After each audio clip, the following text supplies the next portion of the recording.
Grace, ngapain di situ? Kurang kerjaan. Ayo, mendingan join sama Bro Deru aja. Ayo, kita mau mulai. Yuk, come on.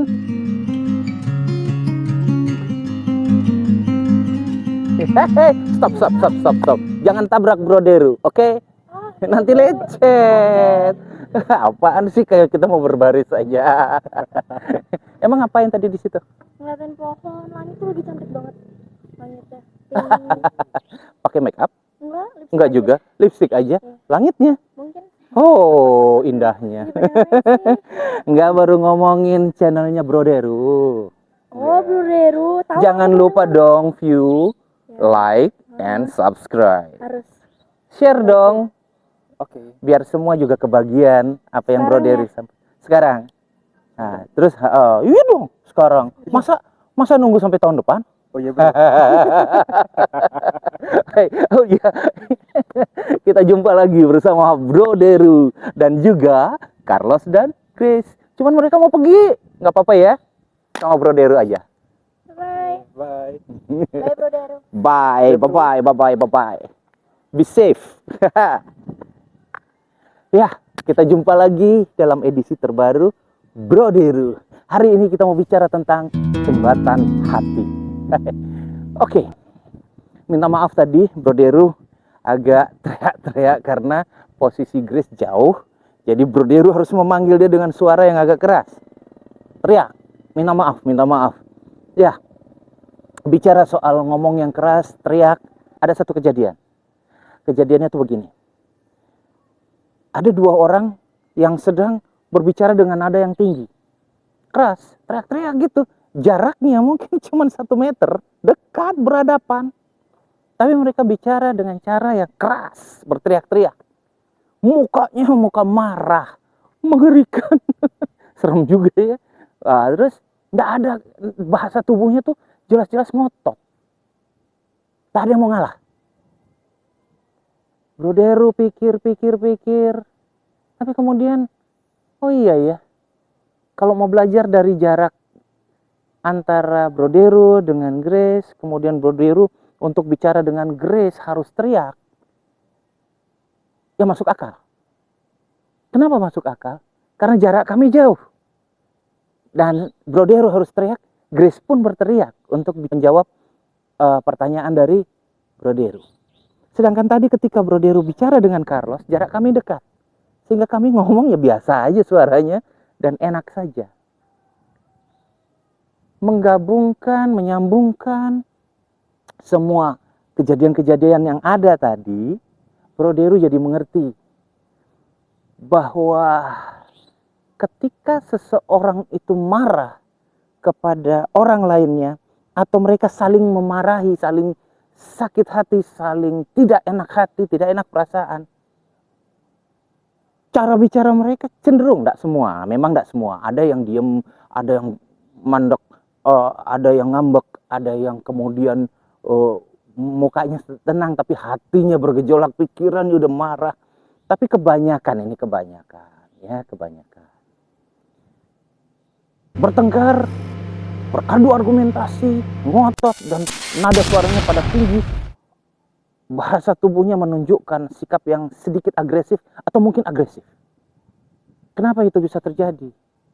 Rupanya walau jarak mereka dekat, tapi ternyata hati mereka jauh. Kalau hati sudah jauh, perasaan jauh, kurang connect. Hati jadi kurang connect. Ya.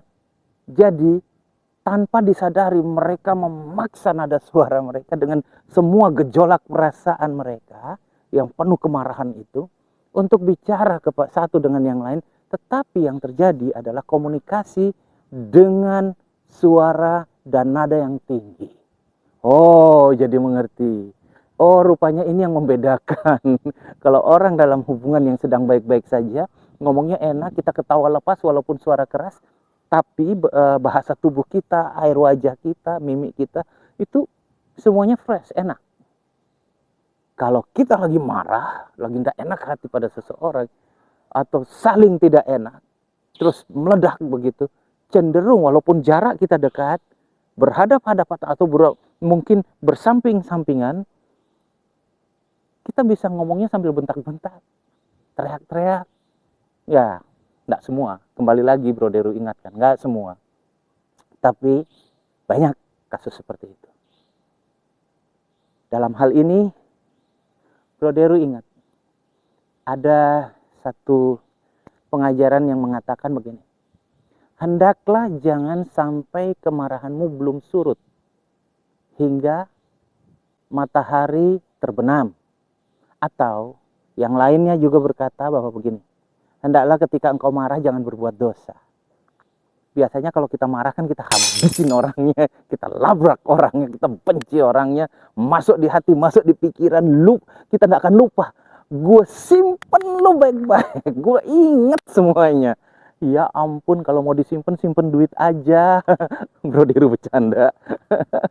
Ya, ngapain sampah kemarahan kita simpen di hati, gitu kan? Jadi, ketika ini tips dari Bro Deru nih. Perlu latihan, butuh waktu, tapi bisa kalau kita mau serius. Supaya kita jadi baik, kita sehat. Sekalipun sesekali kita meledak marahnya. Ya kita nggak pernah tahu kan situasi yang ada di sekeliling kita, apa yang terjadi hari itu, situasi kondisi kita, kejiwaan kita, kestabilan emosi kita saat itu, atau kondisi kesehatan kita, beban pikiran kita. Kita nggak pernah tahu. Segala sesuatu bisa bikin meledak. Tapi kita perlu melatih diri kita supaya kita bisa mengelola semua gejolak kejiwaan kita. Pikiran, perasaan, dan keinginan. Ada di dalam perasaan itu melibatkan emosional kita. Oke? Kita harus sehat di bidang itu. Nah, bagaimana mengelolanya? Yang pertama, kita ingat saja bahwa ketika kita tidak suka sesuatu, pastikan bahwa yang kita tidak sukai bukan orangnya, tetapi kelakuannya, atau perkataannya, perbuatannya, sikap tingkah lakunya. Jadi bukan orangnya. Yang kita jadikan fokus adalah bukan orangnya, tapi kelakuannya, perkataan seperti yang tadi Bro Deru sampaikan. Jadi ketika selesai diskusi atau kita selesai bicara, direspon dan percakapan selesai, hati kita nggak membenci sesama dan kita tidak terjebak di dalam kemarahan yang berlebihan. Kedengkian, kita nggak terjebak. Kita merdeka. Setelah itu kita tetap aja bisa makan sama-sama, minum, kita happy-happy sama-sama tanpa ada ganjalan apa-apa. Yang kedua, tujuan kita adalah bukan untuk menghabisi atau menyerang, tetapi tujuan kita adalah untuk mengkoreksi. Mengkoreksi itu beda dengan mengkritisi loh. Mengkritisi itu menyatakan kesalahan toh. Tetapi kalau mengkoreksi adalah kita menyatakan kesalahan. Ini loh salah. Ini salah. Tapi kita juga kasih tahu ini yang benar. Jadi kamu harus perbaiki dengan cara begini. Bisa lihat ya perbedaannya ya. Kita nggak hanya bilang salah. Kita kasih tahu yang benar yang ini. Ini cara memperbaikinya dari salah menjadi benar. Ya kan? Yang ketiga, biasa Bro Deru 3 aja paling banyak gitu kan. Yang ketiga, lakukan karena kita mengasihi. Motivasi kita mengasihi orang yang kita koreksi. Bukan berarti kita udah sempurna. Ada waktunya kita dikoreksi orang.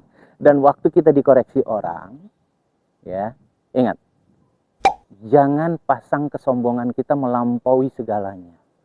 Kalau ternyata memang kita salah, koreksilah diri kita, perbaiki. Bro Deru juga orang yang masih perlu dikoreksi. Bro Deru juga masih perlu banyak perbaikan diri. Kenapa? Karena satu, motivasi Bro Deru. Bro Deru hanya mau bikin senang yang menciptakan Bro Deru. Ya dalam hal ini imannya Bro Deru kepada Tuhan Yesus. Nggak mau nyakitin hatinya. Gitu kan? Ya teman-teman sekalian sesuaikanlah dengan apa yang teman-teman yakini. Tapi kalau Bro Deru ya Tuhan Yesus gitu. Makanya Bro Deru mau perbaiki diri. Tapi kalau nggak salah ya sudah, jelaskan saja. Mungkin salah paham, salah pengertian. Ringan sebenarnya. Kadang pride kita, kesombongan kita, itu yang membuat kita nggak terbuka untuk koreksi. Ya begitu deh. Cukup deh untuk hari ini. Oke, salam.